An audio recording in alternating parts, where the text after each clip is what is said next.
ಗಂಡು ಮೆಟ್ಟಿದ ನಾಡು ಹುಬ್ಬಳ್ಳಿಯ ನೆಲದಲ್ಲಿ ನಿಂತು ಸ್ಯಾಂಡಲ್ವುಡ್ನ ಬಾದ್ಶಾ ಕಿಚ್ಚ ಸುದೀಪ್ ತಮ್ಮ ವಿರೋಧಿಗಳ ವಿರುದ್ಧ ಬೆಂಕಿ ಉಗುಳಿದ್ದಾರೆ. ಕಿಚ್ಚಿನ ಮಾತು ಕುತೂಹಲವನ್ನು ಕೆರಳಿಸ್ತಾ ಇದೆ. ಇಷ್ಟು ದಿನ ತಾಳ್ಮೆಯಿಂದಿದ್ದು ಸಾಕು, ಇನ್ನು ಮೇಲೆ ಯುದ್ಧಕ್ಕೆ ಸಿದ್ಧರಾಗಿ ಅಂತೇಳಿ ಕಿಚ್ಚ ಸುದೀಪ್ ಕರೆ ಕೊಟ್ಟಿದ್ದಾರೆ. ಹುಬ್ಬಳ್ಳಿಯಲ್ಲಿ ಕಿಚ್ಚ ಸುದೀಪ್ ಅಬ್ಬರಿಸಿ ಬೊಬ್ಬಿರಿದಿದ್ದಾರೆ. ಯಾರು ನಿಮ್ಮನ್ನ ಕೆಣಕ್ತಾರೋ ಅವರಿಗೆ ಅವರದ್ದೇ ಭಾಷೆಯಲ್ಲಿ ಉತ್ತರ ಕೊಡಿ ಅನ್ನುವಂತಹ ಮೆಸೇಜ್ ಪಾಸ್ ಮಾಡಿದ್ದಾರೆ. ಇಷ್ಟು ದಿನ ತಾಳ್ಮೆಯಿಂದಿರುವಂತೆ ನಿಮಗೆ ನಾನೇ ಹೇಳಿದ್ದೆ, ಇನ್ನು ಮೇಲೆ ತಾಳ್ಮೆ ಬೇಡ ಅಂತೇಳಿ ಅಭಿಮಾನಿಗಳಿಗೆ ಸುದೀಪ್ ಕರೆ ಕೊಟ್ಟಿದ್ದಾರೆ. ಬಹಿರಂಗವಾಗಿಯೇ ವಿರೋಧಿಗಳ ವಿರುದ್ಧ ಯುದ್ಧವನ್ನ ಸಾರಿದ್ರ ಕಿಚ್ಚ ಸುದೀಪ್. ಸ್ಯಾಂಡಲ್ವುಡ್ನ ಬಾದ್ಶಾ, ಅಭಿನಯ ಚಕ್ರವರ್ತಿ ಕಿಚ್ಚ ಸುದೀಪ್ ಅವರ ಸಿಡಿಲಬ್ಬರದ ಮಾತು ಈಗ ಕುತೂಹಲವನ್ನ ಕೆರಳಿಸ್ತಾ ಇದೆ. ಯಾರಿಗೆ ಈ ಮೆಸೇಜು, ಯಾಕಾಗಿ ಈ ಮೆಸೇಜು, ಈ ಸಂದರ್ಭದಲ್ಲಿಯೇ ಯಾಕೆ ಈ ಮೆಸೇಜು ಅನ್ನೋದು ಪ್ರಶ್ನೆ. ನಿನ್ನೆ 8 ರಿಂದ 10 ನಿಮಿಷಗಳ ಕಾಲ ಹುಬ್ಬಳ್ಳಿಯಲ್ಲಿ ಮಾರ್ಕ್ ಸಿನಿಮಾದ ಕಾರ್ಯಕ್ರಮದಲ್ಲಿ ಕಿಚ್ಚ ಸುದೀಪ್ ಮಾತನಾಡ್ತಾರೆ. ಒಂದೊಂದು ಮಾತು ಕೂಡ ಬೆಂಕಿಯುಂಡೆ, ಒಂದೊಂದು ಮಾತಲ್ಲೂ ಕೂಡ ಒಂದೊಂದು ಅರ್ಥ, ಒಂದೊಂದು ಸಂದೇಶ. ಹಾಗಾದ್ರೆ ನಿನ್ನೆ ಗಂಡು ಮೆಟ್ಟಿದ ನೆಲದಲ್ಲಿ ಕಿಚ್ಚ ಸುದೀಪ್ ಅಬ್ಬರಿಸಿ ಬೊಬ್ಬಿರಿದಿದ್ದು ಯಾಕಾಗಿ? ಯಾರ ವಿರುದ್ಧ ಸಮರದ ಮಾತನಾಡಿದ್ರು? ಯಾರ ವಿರುದ್ಧ ಕಿಚ್ಚ ಸುದೀಪ್ ತಾಳ್ಮೆಯನ್ನ ಕಳೆದುಕೊಂಡಿದ್ದಾರೆ?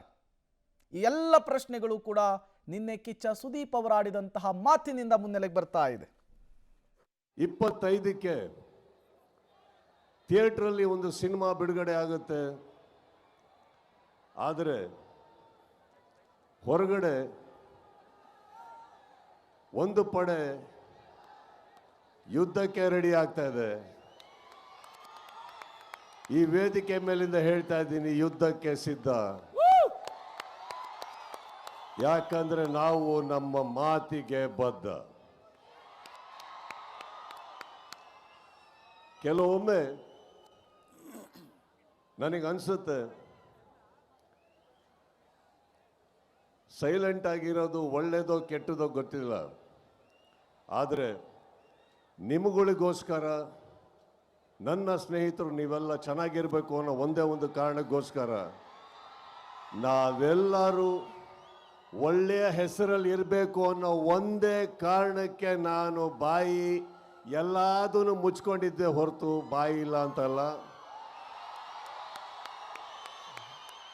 ಬಹಳಷ್ಟು ಕಲ್ಲಿನ ತೋರಾಟ ನನ್ನಿಂದ, ನನ್ನ ಸಹನೆಯಿಂದ ನಿಮ್ಗಳ ಮೇಲೆ ಬೀಳ್ತಾನೆ ಇರುತ್ತೆ. ಅದನ್ನ ತಾವು ತಡ್ಕೊಂಡು ಬರ್ತಾನೆ ಇದ್ದೀರಿ.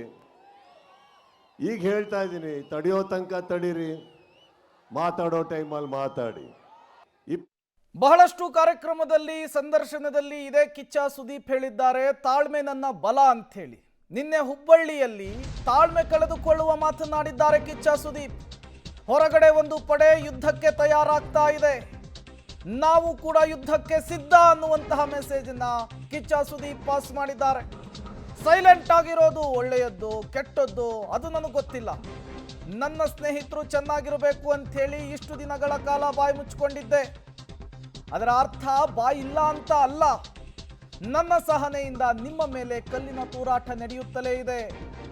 ತಡೆಯೋ ತನಕ ತಡೀರಿ, ಮಾತಾಡೋ ಟೈಮಲ್ಲಿ ಮಾತಾಡಿ. ಅಭಿಮಾನಿಗಳಿಗೆ ಕಿಚ್ಚ ಸುದೀಪ್ ಕೊಟ್ಟಂತಹ ಕರೆ ನೀನು. ಹುಬ್ಬಳ್ಳಿಯಲ್ಲಿ ಆಡಿದಂತಹ ಮಾತಿದು. ಈ ಮಾತೆ ಈಗ ನಾನಾ ರೀತಿಯ ಆಯಾಮಕ್ಕೆ, ಚರ್ಚೆಗೆ ಗ್ರಾಸವಾಗ್ತಾ ಇದೆ. 25ಕ್ಕೆ ಥಿಯೇಟ್ರಲ್ಲಿ ಒಂದು ಸಿನಿಮಾ ಬಿಡುಗಡೆ ಆಗುತ್ತೆ, ಆದರೆ ಹೊರಗಡೆ ಒಂದು ಪಡೆ ಯುದ್ಧಕ್ಕೆ ರೆಡಿ ಆಗ್ತಾ ಇದೆ. ಈ ವೇದಿಕೆ ಮೇಲಿಂದ ಹೇಳ್ತಾ ಇದ್ದೀನಿ, ಯುದ್ಧಕ್ಕೆ ಸಿದ್ಧ. ಯಾಕಂದ್ರೆ ನಾವು ನಮ್ಮ ಮಾತಿಗೆ ಬದ್ಧ. ಕೆಲವೊಮ್ಮೆ ನನಗನ್ಸುತ್ತೆ, ಸೈಲೆಂಟ್ ಆಗಿರೋದು ಒಳ್ಳೆಯದೋ ಕೆಟ್ಟದೋ ಗೊತ್ತಿಲ್ಲ, ಆದರೆ ನಿಮಗಳಿಗೋಸ್ಕರ, ನನ್ನ ಸ್ನೇಹಿತರು ನೀವೆಲ್ಲ ಚೆನ್ನಾಗಿರಬೇಕು ಅನ್ನೋ ಒಂದೇ ಒಂದು ಕಾರಣಕ್ಕೋಸ್ಕರ, ನಾವೆಲ್ಲರೂ ಒಳ್ಳೆಯ ಹೆಸರಲ್ಲಿ ಇರಬೇಕು ಅನ್ನೋ ಒಂದೇ ಕಾರಣಕ್ಕೆ ನಾನು ಬಾಯಿ ಎಲ್ಲದನ್ನು ಮುಚ್ಕೊಂಡಿದ್ದೆ ಹೊರತು ಬಾಯಿ ಇಲ್ಲ ಅಂತಲ್ಲ.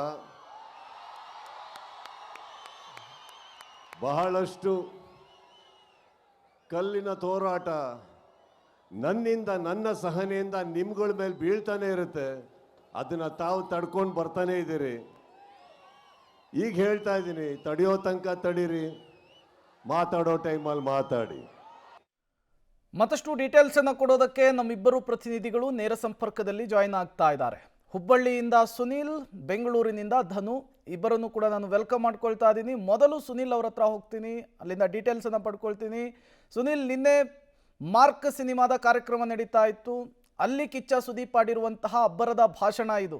ಅಂದರೆ ಜನರನ್ನ ರಂಜಿಸುವಂತಹ ನಿಟ್ಟಿನಲ್ಲಿ, ಅಭಿಮಾನಿಗಳನ್ನ ಸೆಳೆಯುವಂತಹ ನಿಟ್ಟಿನಲ್ಲಿ ಆಡಿರುವಂತಹ ಭಾಷಣ, ಮಾತಾ ಇದು, ಅಥವಾ ಈ ಮಾತಿನ ಹಿಂದೆ ಒಂದು ಬಲವಾದ ಉದ್ದೇಶ, ಎಚ್ಚರಿಕೆಯ ಸಂದೇಶ ಕೊಡುವಂತಹ ಒಂದು ಪ್ರಯತ್ನನ ಇದು, ಹೇಗೆ ಅಂತ ಹೇಳಿ? ಪ್ರೇಮ್, ನಿಜಕ್ಕೂ ಕೂಡ ಈ ಒಂದು ವೇದಿಕೆ ಮುಖಾಂತರ ಕಿಚ್ಚ ಸುದೀಪ್ ಅವರು ತಮ್ಮ ಅಭಿಮಾನಿಗಳಿಗೆ ಮತ್ತು ತಮ್ಮ ವಿರೋಧಿಗಳಿಗೆ ಒಂದು ಸಂದೇಶವನ್ನು, ಸ್ಪಷ್ಟ ಸಂದೇಶವನ್ನು ಕೊಟ್ಟಿರುವಂಥದ್ದು. ನೀವು ಹೇಳಿದಂತೆ ಈ ಕಾರ್ಯಕ್ರಮ ಮಾರ್ಕ್ ಚಿತ್ರದ ಒಂದು ಪ್ರೀ ರಿಲೀಸ್ ಇವೆಂಟ್ ಆಗಿರುವಂಥ ಹಿನ್ನೆಲೆಯಲ್ಲಿ ಜನರನ್ನ ರಂಜಿಸೋಕೆ ಸಾಂಗ್ ಆಡ್ಬೋದಿತ್ತು, ಡೈಲಾಗ್ ಹೊಡಿಬೋದಿತ್ತು ಮತ್ತು ಡ್ಯಾನ್ಸ್ ಮಾಡ್ಬೋದಿತ್ತು. ಈಗ 6 ಗಂಟೆಗೆ ಕಾರ್ಯಕ್ರಮ ಆರಂಭವಾಗುತ್ತೆ, 11:15 ವೇದಿಕೆ ಮೇಲೆ ಕಿಚ್ಚ ಸುದೀಪ್ ಅವರು ಬರ್ತಾರೆ. ಸೊ ಬಂದ ತಕ್ಷಣದಿಂದಲೇ ಅವರು ತಮ್ಮ ಒಂದು ಯುದ್ಧದ ಭಾಷಣವನ್ನು ಆರಂಭ ಮಾಡ್ತಾರೆ. ಇಲ್ಲಿ ನಾವು ಒಂದು ಗಮನಿಸಬೇಕಾದಂಥ ಅಂಶ ಅಂದರೆ, ನೀವು ಹೇಳಿದಂತೆ ಮಾರ್ಕ್ ಚಿತ್ರದ ಬಗ್ಗೆ ಅವರು ಮಾಹಿತಿಯನ್ನು ಕೊಡ್ಬೋದಿತ್ತು. ಮಾರ್ಕ್ ಚಿತ್ರದ ಒಂದು ಸೊಗಸಾದ ಒಂದು ಏನೇನೋ ಆಕ್ಷನ್ಸ್ ಇದಾವೆ ಅದನ್ನು ಹೇಳ್ಬೋದಿತ್ತು. ಆದರೆ ನೇರವಾಗಿ ಅವರು ಒಂದು ಮಾತನ್ನು ಹೇಳ್ತಾರೆ, ಹುಬ್ಬಳ್ಳಿಯಲ್ಲಿ ನಿಂತು, ಈ ನೆನದಲ್ಲಿ ನಿಂತು ಕೆಲವೊಬ್ಬರಿಗೆ ಸ್ಪಷ್ಟ ಸಂದೇಶವನ್ನು ನಾನು ಕೊಡ್ತಾ ಇದ್ದೀನಿ. ನಾನು ಈ ಕಾರ್ಯಕ್ರಮವನ್ನು ಹುಬ್ಬಳ್ಳಿಯಲ್ಲಿ ಆಯೋಜನೆ ಮಾಡಿದ್ದೆ ಯಾರಿಗೆ ತಟ್ಟಬೇಕೋ ಅವರಿಗೆ ತಟ್ಟಿಸಲು ಅಂತ ಹೇಳಿದ್ದೆ ಮಾತನ್ನು ಆರಂಭಿಸಿ ಮಾಡ್ತಾರೆ. ಸೊ ಪ್ರೇಮ್, ಇಲ್ಲಂತೂ ಒಂದು ಸ್ಪಷ್ಟವಾಗುತ್ತೆ, ಈ ಬಾರಿ ಕಿಚ್ಚ ಸುದೀಪ್ ಅವರು ಒಂದು ದೊಡ್ಡ ಯುದ್ಧಕ್ಕೆ ಸಿದ್ಧರಾಗ್ತಾ ಇದ್ದಾರೆ. ಆ ಯುದ್ಧ ಯಾವುದು ಅನ್ನೋದು ಕೂಡ ಈಗ ಗೊತ್ತಾಗಬೇಕಾಗಿರುವಂಥದ್ದು. ಅದರ ಜೊತೆಗೆ ನೀವು ಹೇಳಿದಂತೆ ಈ ಹಿಂದಿನ ಘಟನೆಗಳು ಕನ್ನಡ ಚಿತ್ರರಂಗದಲ್ಲಿ ಏನು ನಡೆದುಕೊಂಡು ಬರ್ತಾ ಇದ್ದಾವೆ ಮತ್ತು ಇಬ್ಬರ ಒಂದು ಸ್ಟಾರ್ ವಾರ್ ಹೇಗಿದೆ, ಅದು ದರ್ಶನ್ ಮತ್ತು ಸುದೀಪ್ ಅವರ ಸ್ಟಾರ್ ಆಗಿರ್ಬೋದು. ಇಬ್ಬರ ಫ್ಯಾನ್ಸ್ಗಳು ಯಾವಾಗಲೂ ಕೂಡ ಸೋಷಿಯಲ್ ಮೀಡಿಯಾದಲ್ಲಿ ಬಹಿರಂಗವಾಗಿ ತಮ್ಮ ಒಂದು ಅಸಮಾಧಾನವನ್ನು ಹೊರ ಹಾಕ್ತಾ ಇರ್ತಾರೆ. ಸೊ ಇಂತಹ ನಿಟ್ಟಿನಲ್ಲಿ ಇದಕ್ಕೇನಾದರೂ ಪುಷ್ಟಿಯನ್ನು ಕೊಟ್ಟರ ಸುದೀಪ್ ಅವರು ಅನ್ನೋದು ಒಂದು ಕಡೆ. ಮತ್ತೊಂದು ಕಡೆ ಯಾರು ವಿರೋಧಿಗಳು ಮತ್ತು ಯಾವ ಯುದ್ಧ ಅನ್ನೋದು ಸುದೀಪ್ ಅವರೇ ಸ್ಪಷ್ಟಪಡಿಸಬೇಕಾಗಿರುವಂಥದ್ದು. Prem, okay, thank you Sunil, ತಮ್ಮೆಲ್ಲ ಮಾಹಿತಿಗಾಗಿ. ಧನು ಹಾಗೆ ಸಂಪರ್ಕದಲ್ಲಿರಿ, ಮತ್ತಷ್ಟು ಡೀಟೇಲ್ಸನ್ನು ನಿಮ್ಮಿಂದ ಪಡಿತಾ ಹೋಗ್ತೀರಿ.